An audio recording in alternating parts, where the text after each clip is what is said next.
पहले lockdown, bed, अस्पताल और फिर ऑक्सीजन के एक्सपर्ट केजरीवाल इन दिनों वैक्सीन विशेषज्ञ बन गए हैं। इसी वजह से कई दिनों से वे वैक्सीन को लेकर अपना ज्ञान बांट रहे हैं और वैक्सीन के लिए इतनी हाय तौबा मचा रहे हैं जैसे पूरे देश में एक दिल्ली ही है और एक केजरीवाल।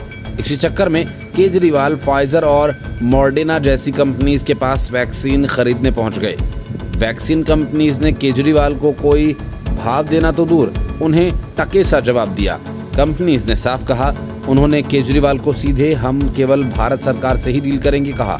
अरविंद केजरीवाल ने कहा कि हमने कोरोना वैक्सीन के लिए मॉडर्ना और फाइजर से बात की है, लेकिन उनकी ओर से कहा गया कि वो राज्य को वैक्सीन नहीं देंगे। उनका कहना है कि हम सिर्फ केंद्र सरकार से ही इस बात पर बात करेंगे। ऐसे में मेरी केंद्र सरकार से अपील है कि केंद्र सरकार इनसे बात करके वैक्सीन आयात करे और राज्यों में बांटे।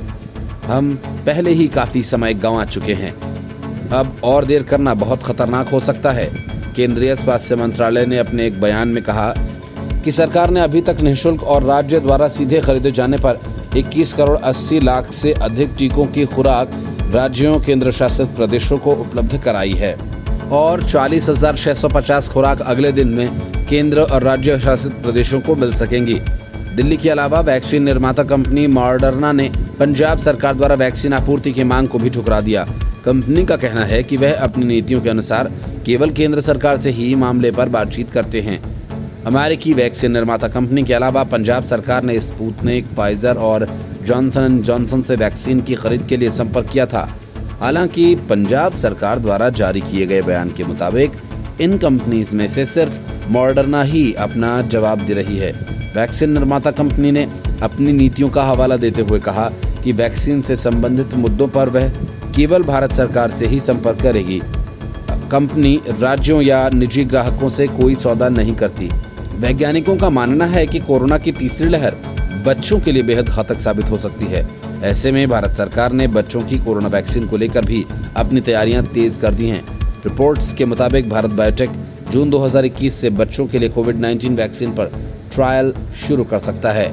कंपनी के business development and international advocacy head doctor Rajesh एला के अनुसार कंपनी को तीसरी या चौथी तिमाही के अंत तक वैक्सीन के परीक्षण के लिए विश्व स्वास्थ्य संगठन से मंजूरी मिल सकती है। डॉक्टर राजेश ने आगे कहा कि सरकार की मदद से ही हम आज यहां तक पहुंचने में कामयाब हो सके हैं। कोरोना वैक्सीन भारत बायोटेक और ICMR के संयुक्त प्रयास से तैयार की गई है। सरकार ने इसके लिए 1500 करोड़ रुपए की खरीद का ऑर्डर दिया है। इससे हमें अपनी जोखिम उठाने की क्षमता बढ़ाने में मदद मिलेगी। हम जल्द ही इसके लिए बेंगलुरु और गुजरात में भी अपनी यूनिट खोल रहे हैं। Report news of India.